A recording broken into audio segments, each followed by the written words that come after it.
everyone, and welcome back to Arkham 20's podcast. My name is Sadie, and I'm joined by my co-host Tegan, and the band is back together this week. Tegan did me a huge favor last week by doing a solo episode because I was extremely unwell. I was down and out. I think it was at first strep throat, then it turned into a double ear infection, and then I got my period, and I was just like, way to hit me when I'm down. So I was dealing with all that, but I am back to normal this week, which is such a relief. So nice.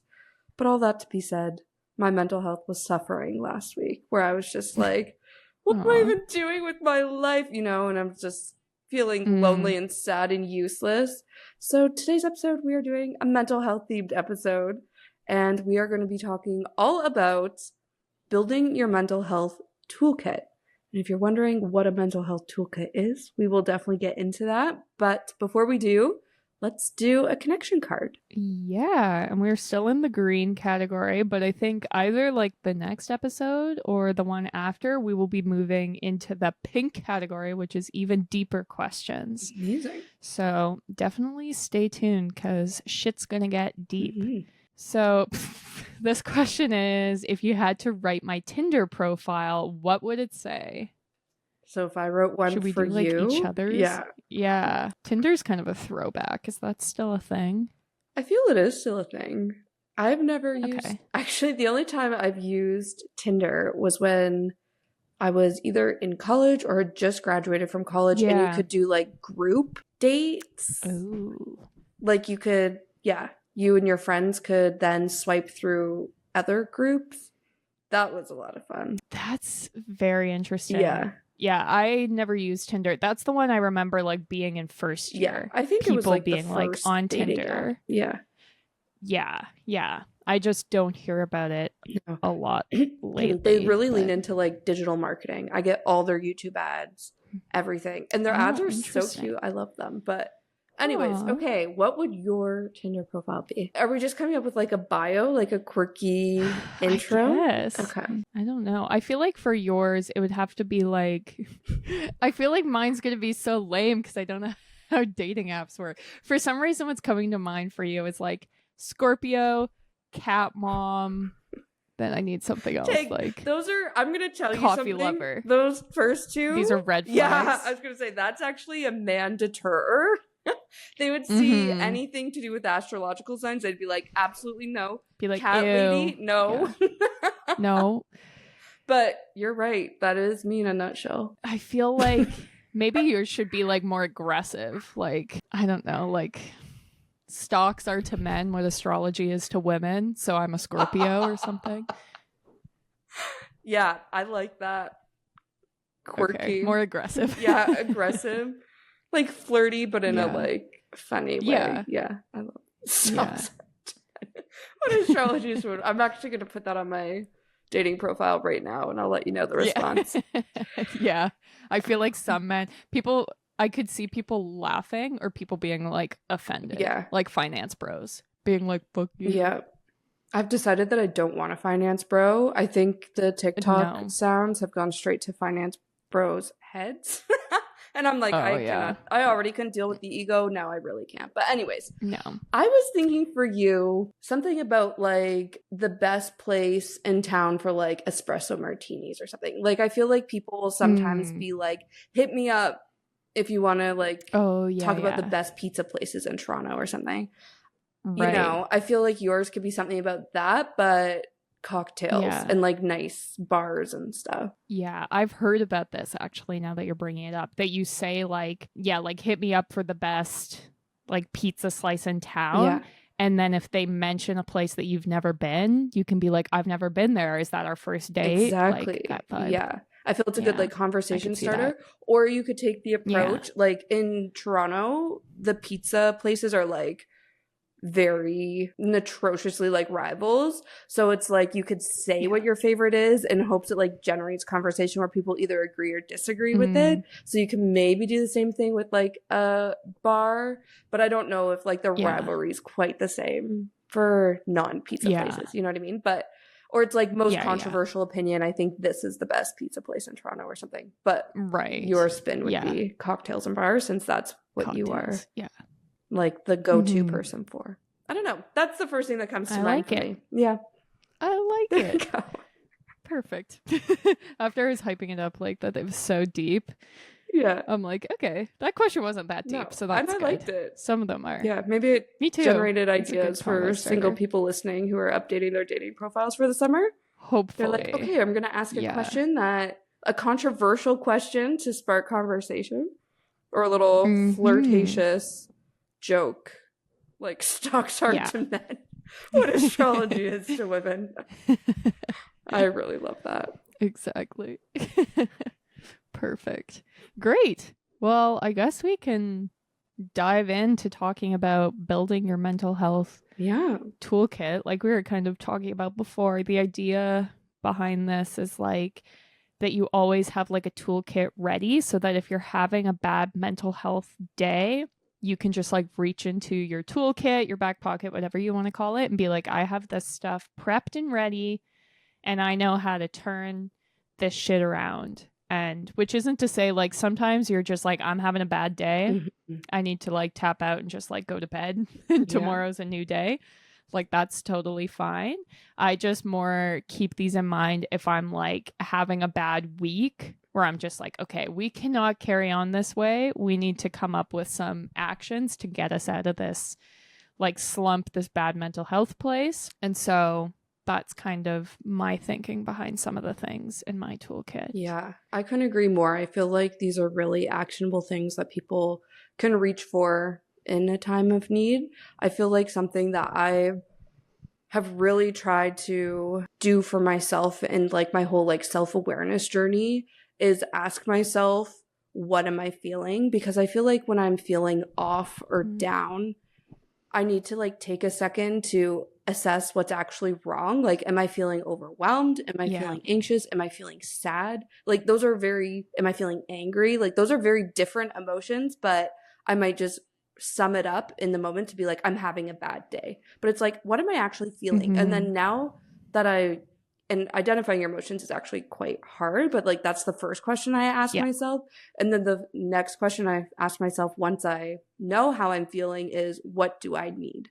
And, you know, sometimes it's just, I need to step outside and get some fresh air. Other times it's, I need to chug a glass of water. Like, and those are maybe a spoiler alert for some of the things in my toolkit.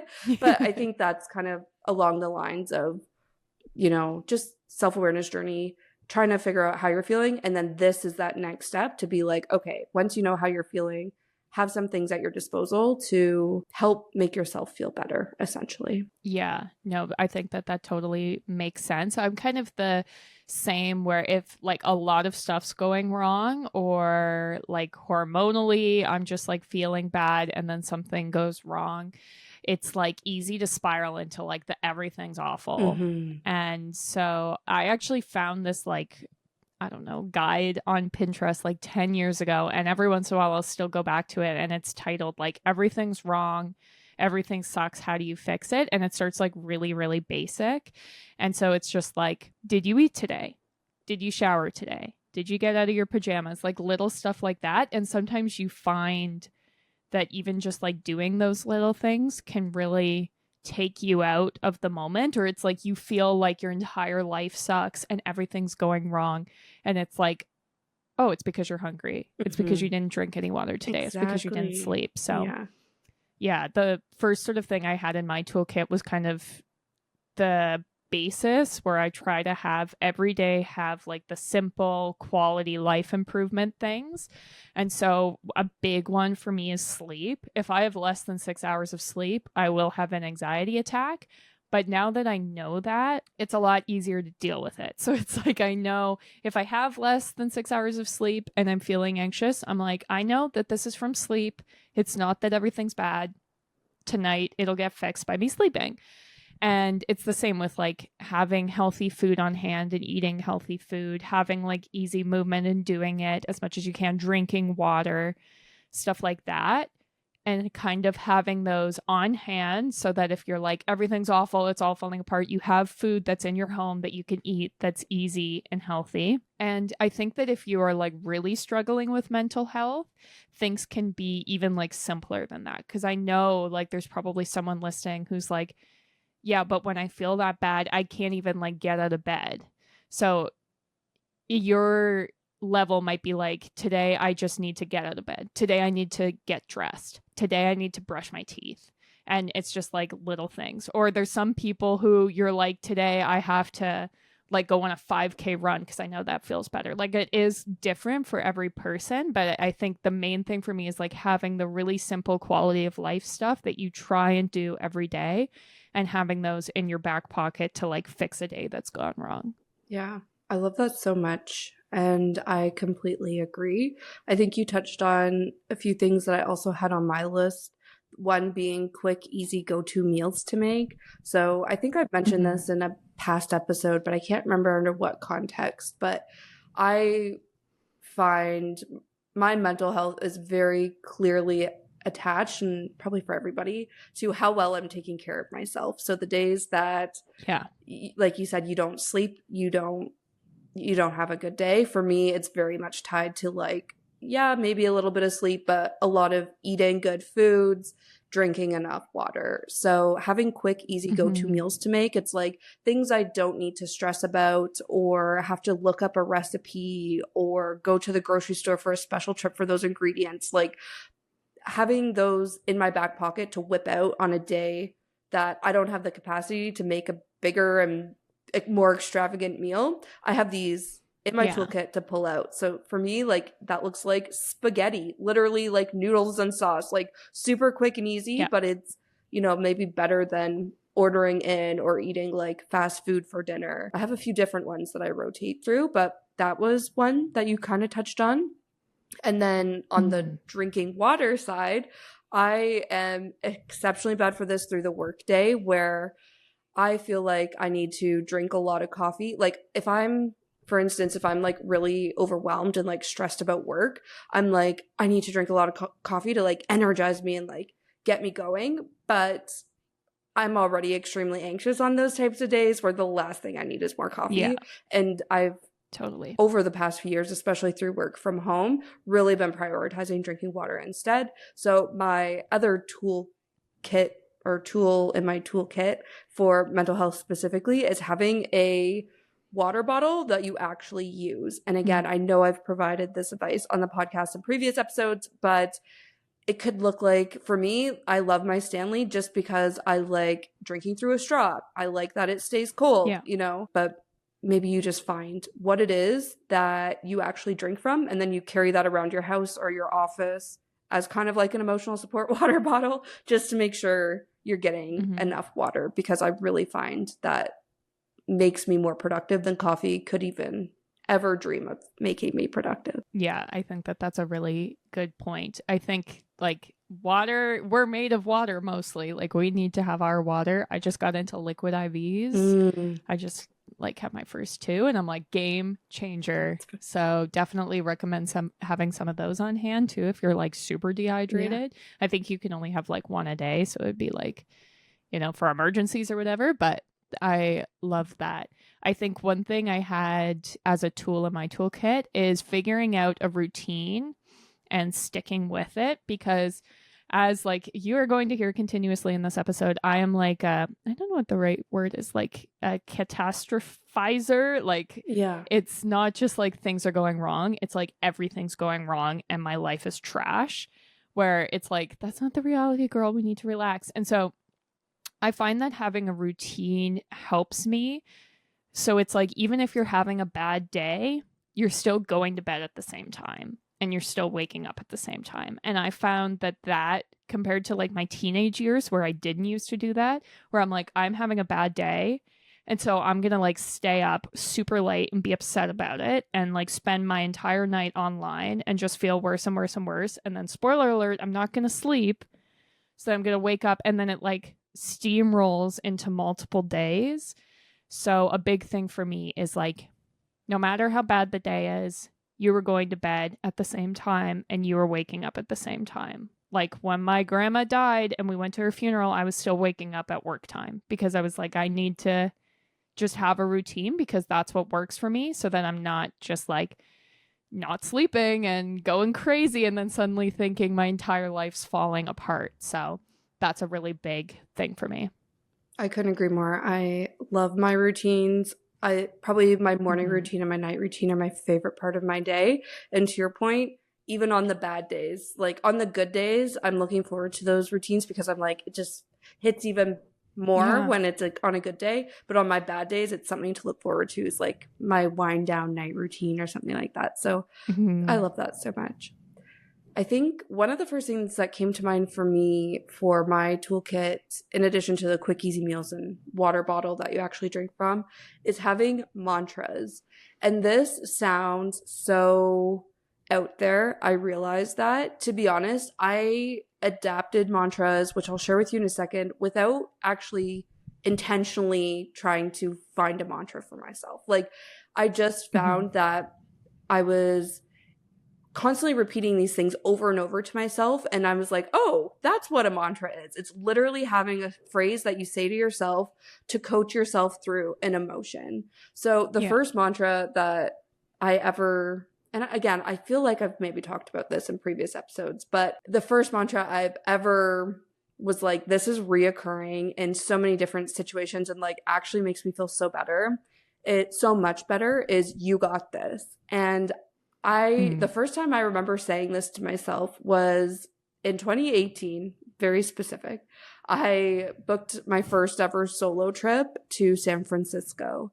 And I was really excited about it, but I was really nervous because it was my first connecting flight.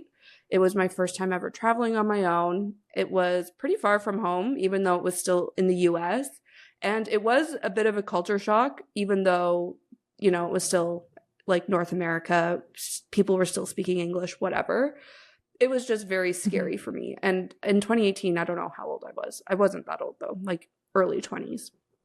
And I had to really work up the courage to actually like go out and like see all the things I wanted to do, because I was like shaking when I got there. And I was like, no, I just want to stay in my Airbnb the whole time.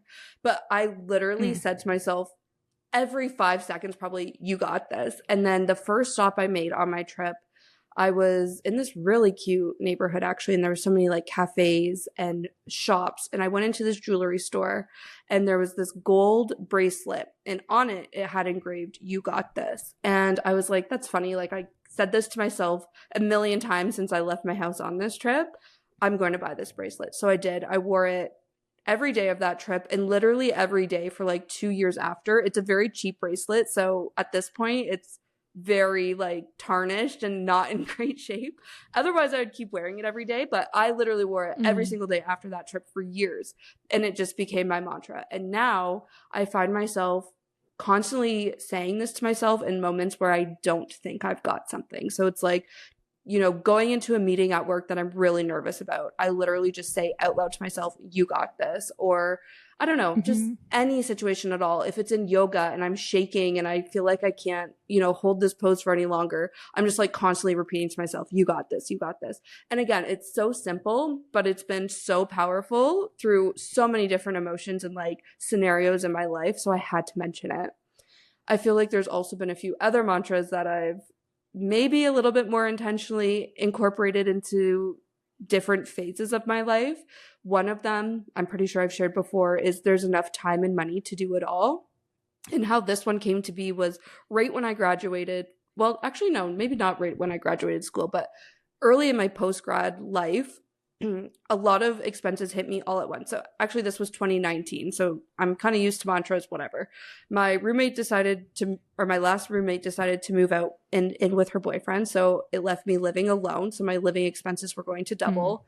I was paying for a trip to Bali, and I was finishing paying off the rest of my student loans. So a lot of expenses happening at once, and my cost of living going up like double.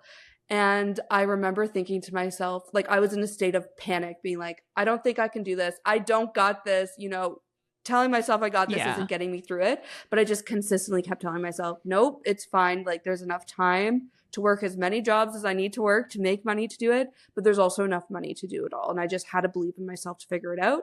And here we are, however many years later. It did all work out, but it was just like me constantly repeating to myself, there's enough time, money to do it all. And even still to this day, knowing financial insecurity so deep rooted into my brain, there's still times where I freak out about, you know, how much money is in my bank account. And I just have to keep reminding myself there's enough time and enough money to do it all. So I don't know, just 2 examples, but there's so many different mantras that I repeat to myself in different scenarios. But those are the 2 that have probably been the most reoccurring in my early 20s so far, or my early 20s and into my late 20s so far. Yeah, I love that. I'm not a big mantra person. I did say like my mantra for this year was to be a badass bitch. I don't know if I'm succeeding, but I'm also like, I feel like I kind of am. But yeah, I definitely am new to the world of mantras. But I will say that in AA, they are like very into mantras. There's a whole bunch, and they have like so many good ones. They have like one day at a time. Yeah. First things first. Progress, not perfection. Easy does it. And one of my favorites, This Too Shall Pass, that I still swear there's like this song that's called This Too Shall Pass. And he says like, this too shall pass. Better carve it on your forehead and tattoo it on your ass. And I'm still one of these days going to get it tattooed on my ass because of that. So there are a couple that I definitely keep in my back pocket for sure. Yeah. And it's also like, it doesn't matter if it sounds silly. It just needs to resonate with you, you know, and like you need to believe it. Like, I think that's the power with mantras is even if you don't believe it at first, like for instance, you got this. I was saying it to myself in moments where I didn't believe I had it. It's just become so repetitive that now it's my way of tricking myself into believing whatever it is that I'm saying to myself because I've done it so many times for so long. So yeah, I hate the saying fake it till you make it, but with mantras I believe that 100%. Yeah, totally. I think another thing that I had that I feel like is probably on your list as well, Sadie, is the idea of like having a support system. And this can look like a bunch of different things for different people. Like I've already talked about AA. It could be like a special group for whatever you're dealing with. It could be a therapist. This is a big one for me where it's like, if you're having an emergency, having someone who's like professional and can help you, but it can also look like your partner or your family or your friends. And it obviously depends on like the severity of the situation. Like I have some people in my life that I do think I could call and be like, I need you to get here right now because I need help, and they would do that. I have some people where I'm like, I just need someone to chat to, and they would do that. Or like, you know, a therapist who I'm like, I, you know, need someone with professional guidance right now. But I just think that having a support system sort of like built in and established can really, really help. Yeah, 100%. That was also on my list. I couldn't agree more. I think one of the other things on my list is to journal. And again, you guys are like, Sadie, you're throwing all the cliches into this. Well, cliche for me into this one episode. But I feel like when I was younger, I had a really great support system, but I didn't feel that way. Like I felt very alone. Yeah. And that's why I started to journal, because I was like, I just need to rant out all the thoughts in my head where people aren't going to judge me for feeling this way, or they're not going to misunderstand me.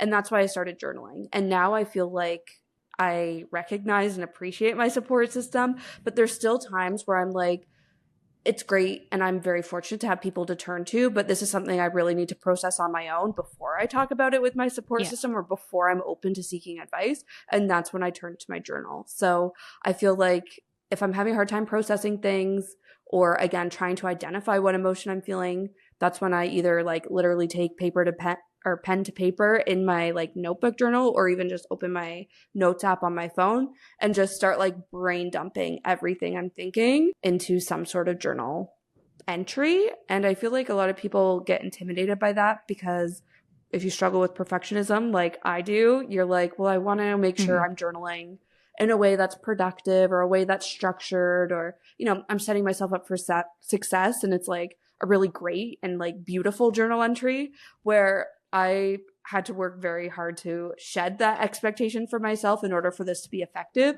So sometimes journaling looks like ranting in sentences. Other times it's just writing down words to try to identify how I'm feeling. Other times it's creating lists. And this is another tool in my toolkit that kind of is similar to journaling, but creating lists is a big one for me, where sometimes it looks like creating a to-do list. and like prioritizing tasks and, you know, everything I want to accomplish. That's especially big at work.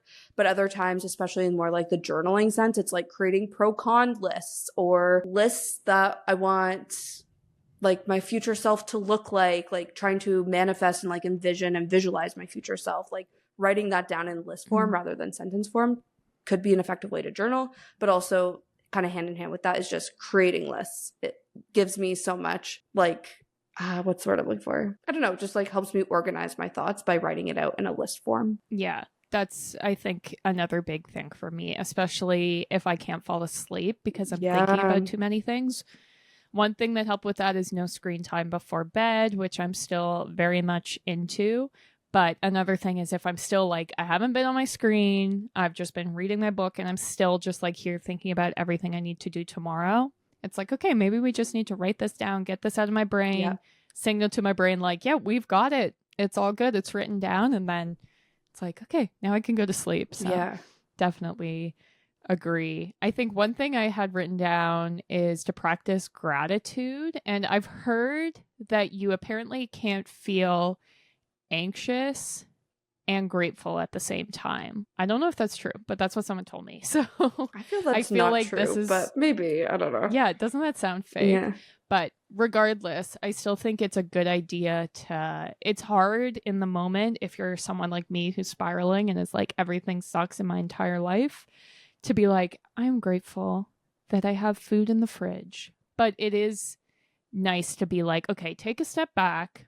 It's not all gone wrong. Let's think about the good things. So I wanted to mention that, and kind of hand in hand, there's also meditation, which can be very difficult, but I find can be super rewarding, especially if you are like really freaking out. You can find like so many different guided meditations, even on like Spotify. Like there are podcasts that are just like every week is a different guided meditation, and some of them are like manifestation mantras, some are just like visualizing manifestation or meditations, but it could be for literally any scenario. I've had like frantically Googling like meditations for when you're pissed at your coworkers, and there were like 500 results, and it was so good. So whatever sort of situation you're in, I find that if you just need to be like, I need to be hearing someone else kind of guiding me through this, especially if you're like, I can't afford a therapist, it's not going to happen, girls. This could be a nice option to just be like, okay, here's an outside person who's like telling me it's all going to be okay. It's all going to work out. We're going to get through this. So I wanted to mention that. Yeah, I love that. I'm not a big meditator, but meditator. Why does that sound so weird? Is that a word? Meditator? I don't know. Either ways, I don't meditate. Yeah. However, I do things that are meditative for me. So all these words sound so weird. Am I just putting the stress in the wrong part of the word? I don't know. Meditative? Anyways. So this is why I do yoga and why I run, because to sit down and do a guided meditation, it doesn't hit for me for some reason. However, doing a yoga practice where you're like syncing up your breath to your movement is very meditative for me. Running, listening to like extremely loud 90s R&B and hip hop, meditative to me. Like I can just anything where I'm like syncing up to my breath and just focusing on my breath, but syncing up to movement helps. So this is tying into a toolkit tool in my toolkit is finding an exercise you enjoy. So again, for me, that's yoga and running. I find actually if I go a week without doing either / both of these things, it hits me at the end of the week being like, I just feel like something's missing. I feel like something's off. And it's one of those, again, what am I feeling? Why am I feeling this way? And how do I fix it? Oftentimes it's like, oh, well, when's the last time I practiced yoga? When's the last time I went for a run? And as soon as I do one or both those things, I instantly feel so much better. And I'm like, oh yeah, I forgot how like much I needed that. So I think, that might not be yoga and running. It might not be a movement you're like consciously syncing your breath up to. Maybe you really enjoy like a kickboxing class or Pilates, or even if it's just going for a walk outside, getting fresh air. I think just finding a way to exercise that you enjoy doing and don't dread can be really helpful for your mental health. Yes, 100%. I have talked about this book before, but I read a book called like Burnout, and it was all about why women specifically deal with burnout. And they talk about exercise specifically because our bodies are built to, when we were like cavemen and women, when we'd be stressed, it would be because like a bear was coming to chase us. Oh, right. And so we would run away from the bear and then we'd feel better. But now our stress is like we got an email from our boss. And so you're just constantly building up the stress, and you're never having the relief of telling your body, I successfully ran away from the bear. So they were saying like, basically after work every single day, you should like go for a walk, go for a run, go for a bike ride, something that signals to your body like I'm getting away from the danger and starting to feel better. And I was like, that actually makes a lot of sense, because especially if like you work at a desk where it is like your stressors are just like your computer screen, it would be hard for your brain to differentiate between like, I'm sitting at this screen here and it's stressing me out, and then I spend my downtime staring at another screen and that's supposed to be relaxing. So definitely a good point. Yeah. I also just Googled, and apparently it's true that your brain can't be grateful and anxious or depressed at the same time. It only focuses on one. Maybe it's, which you is can say crazy. You're grateful, but you don't actually believe it. I don't know. That is weird. Yeah. Yeah. I'm just laughing kind of to myself because a reoccurring theme in my therapy sessions is my brain is constantly creating these pro-con lists and like weighing things out, seeing the good and bad in every situation. And it makes it impossible for me to understand how I'm feeling because I immediately jump into, well, I shouldn't be feeling that way because also this. So my therapist, every single session, the root of every session is like, you're allowed to feel that and you can feel this. And like, she always is saying, yeah. So that's why I'm like, it's funny that you're like, no, you cannot be grateful and anxious or anxious and grateful. Like, no, I don't know. Yeah. It's funny. But yeah. Anyways. I think it means like neurologically in the moment, if you're thinking of something you're grateful for, your brain's also not like you're anxious. But I think as soon as you stop thinking of that thought, which would take like a second, you'd go back to it. Interesting. But yeah. Anyways. Yeah, sorry. There was one other thing I was going to say on the exercise, because I feel like exercise is something we always talk about as like how to live your best life, like make sure you're moving your body and exercising. But I feel like in order for it to like qualify for like a tool in your toolkit, it needs to be accessible. So this maybe doesn't mean, you know, okay, I like to do yoga, so I need to sign up for a yoga class. And now that tool is only effective once I go to the yoga class. Like, I think it's finding ways you can be like, okay, I know yoga relaxes me and like makes me feel better. How can I make this accessible? So it's like doing a YouTube video at home. Like, that's something you could literally do in the middle of the day. Yoga with Adrienne, she's like 5-minute yoga videos, you know, like it doesn't need to be this big, expensive or time commitment to do this. It's just like an easy, or you want to make it an easy thing that you can do in moments that you need it. And that's why also it's like, you don't necessarily need to go for a 5K run, like just go for like a walk around the block. Like, those could have the same impact on your mental health and be that like reset that you need in a moment of feeling stressed, overwhelmed, upset, whatever emotion that it is that you're feeling. So just wanted to also talk about that, because I think in the world right now, like exercise and like movement is like very glamorized, but it really doesn't have to be. Yeah. And it should be something that's like accessible and easy for you to pull out when you need it. Yeah. Definitely. I think sort of related to that, I have like a toolkit within my toolkit of things that I know like distract me. And it's like sometimes that's just what you need, is the distraction from the whatever's like stressing you out, whatever's making you sad. And these I find are really like small, simple things, so I can implement them during my work day. So whether it's like I'm stopping and I'm cuddling my cat for 5 minutes, and this is going to distract me. I'm not going to have my phone on, and I'm going to cuddle my cat, and life's going to be good. If it's like I'm having a quick snack, I'm finding like a musical playlist that is just like hitting the spot. My favorite is I just search like stressed on Spotify and then my stressed mix comes up and I'm like, yep, here we go. This is what I need.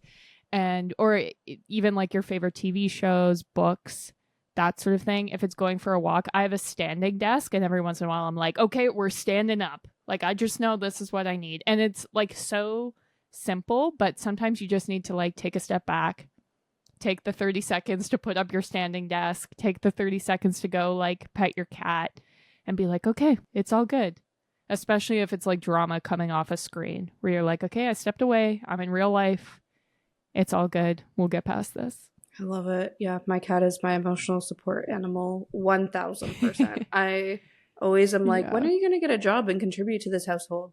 And then I'm like, wait a minute, no, she's the backbone of this household because she's literally my entire emotional support system. But anyways, and on the standing desk, it's so funny. I'm moving desks at my office next week to sit over where the managers sit, where I've been like sitting with my team, which is a whole other thing I could rant about. But anyways, I don't think it's right that the managers don't sit with their teams. That's the rant for it. Right. But in any case, I'm being like pushed over to where the managers sit, and the managers have standing desks, and I've never had a standing desk before.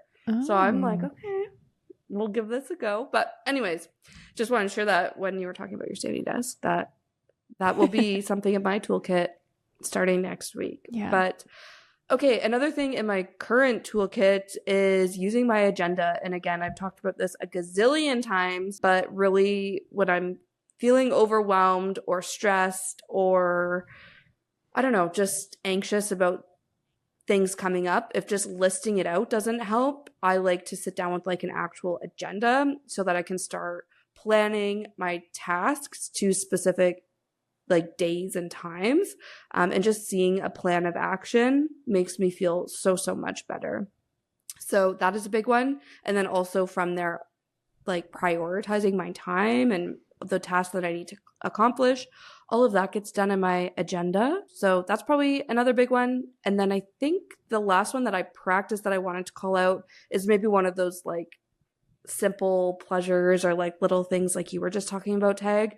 And that's having a shower. And literally, there's nothing that a shower can't cure for me. Like, when I was sick, for instance, I was like, I know I'm not going to shower today because I'm not ready to, like, feel new. But the next day, I was like, okay, I'm done sitting here feeling sorry for myself. We're showering, and it's going to make me feel like a whole new woman. You know what I mean? Like, sometimes you just need to wallow in it. Yeah. And then it's like, okay, I'm done with that. A shower is how you get rid of it and reset.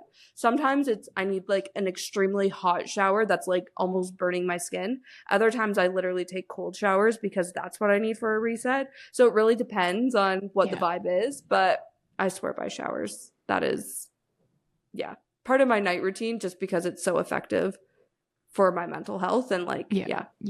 I love that. My husband, he's a very big like shower person. Like he will shower multiple times a day if he's like, I just need to chill. Yeah. I love that. Yeah. I think on my list, I just had two more things I wanted to mention. The one is I have a like emergency, I'm having a bad day, like kit. It's not like a literal kit, but like items that I keep solely for like if just like shit's hitting the fan. And what I mean by this is like I have a set of like really comfy clothes where it's like I'm only wearing these if like I am down and out. And it's just like a matching sweat set. But it's like I do not wear these like to work on Fridays. I do not wear these to like lounge around on Sundays. These are like hidden in the back of the closet. But then it's like I know if I'm like having a terrible day, I'm not like, oh my God, I need to do laundry. I don't have anything to wear. I'm like, nope.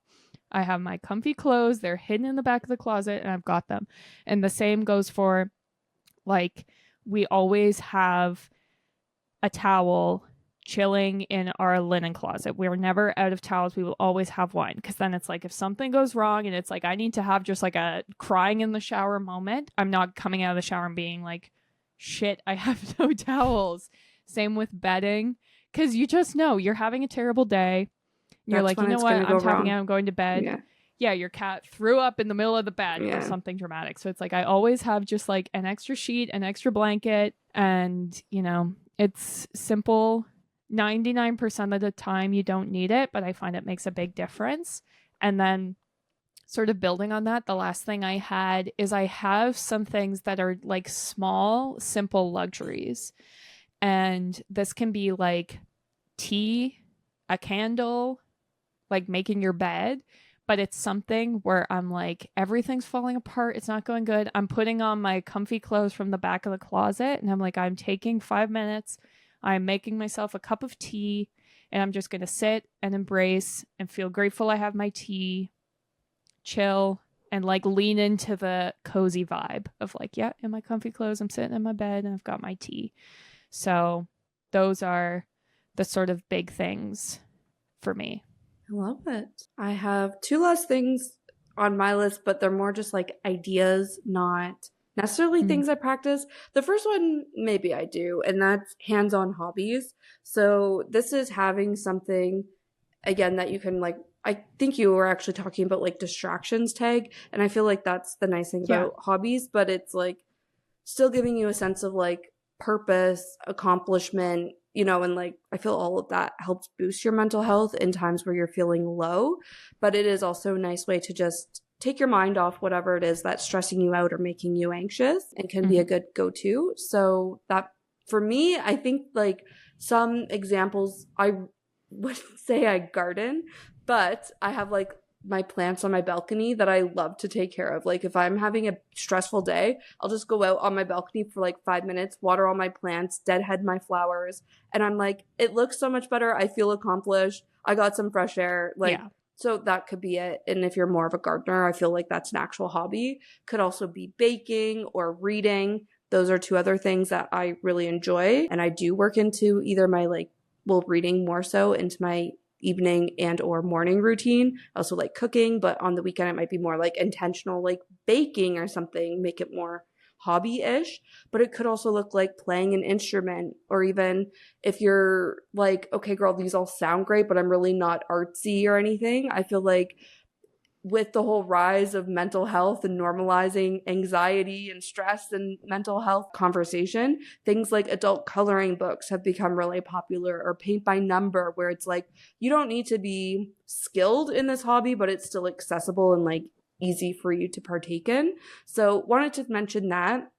And then something I probably should have mentioned when we were talking about being a meditator and meditative is breathing exercises. And again, I really don't do this too much except for in yoga, but there's like box breathing or different like ways to calm your body down when you are feeling extremely anxious and stressed or worked up about something, where your breathing is like really shallow and, you just need to take a deep breath. Like I think there's a lot of breathing exercises to support you in that. Again, it could be through a guided meditation, through a yoga practice, or even just through like a guided breathing video or something like that on YouTube. But I think this is actually really impactful. It's not something that I like think of in a moment of crisis, but it is very helpful in the times that it's been like worked into a yoga video that I'm doing. Yeah, no, I love that. I also think that that's a good point. If you're ever like helping someone in crisis, I find that a lot of times it can just be like, okay, let's breathe. Yeah. And it's like, yeah, exactly. Yeah. Like so simple. Again, when you're like going through it, you don't think about it, but it does really make you feel better. Yeah, totally. I think, those were all the things I think we had for our toolkits. I just wanted to end by saying that like, your toolkit is a constant work in progress. Like when I was in my early 20s, probably half the stuff I have written here wouldn't have even crossed my mind, to be honest. Like I would be in the simple levels of the toolkit. So it is something that like you continue building and improving. And so if there's anything we said that you're just like, there's no way I'm going to be able to do that, or you're like, not having some of these things is what stresses me out. Like, totally understand. I think that we all sort of like start from that place, and like as you continue to build on these skills, your toolkit just gets like bigger and bigger and bigger. So definitely something to just continue working on. Yeah, and even trial and error, right? Like I said, like mantras maybe didn't work for me at one point, but then the time it did work, I like fixated on it, you know, and like sometimes journaling's what I need, sometimes it's not. Like it's just really through trial and error and like what do I need in this moment. And it's okay if you don't know, or it's okay if you try one of these things and it doesn't work for you, but you try it again in a few years and it does work for you. Like you said, it's just evolving, and it's also completely personal. So just because these things work for us doesn't necessarily mean it's going to change your life and work for you. It is really just something you'll have to play around with to see what works. Yeah, 100%. Great. Well, I think that was everything for this week. We put out a new episode every Tuesday, so make sure you're following us and are subscribed to us so you see when those new episodes drop. I think I've already mentioned this, but I'll mention it again. Spotify has a new like comment section. So you can now comment on our podcast if you would like to do that. Feel free. I know I've been like checking to see if anyone's left us a comment. No one has yet, so you could be the first, but definitely something to check out. I don't know what you would comment, like great episode or this episode sucks. I don't know. I'll leave that to you, but wanted to mention that, just another way to like connect with us. We're also on social media. We're at our Golden 20s on pretty much all the platforms. And we love getting your DMs. I got a really, really nice DM today, so that was lovely. And we're also on Patreon, which is the best way to show your support for the podcast. And the episodes drop early there, and they are completely ad-free. So if you're someone who listens every week, you might want to consider that if you don't want to hear a bunch of ads all the time, or you want to show your support, which is obviously much appreciated. I think that's everything in my spiel. So thanks for listening. See you next Tuesday. Bye.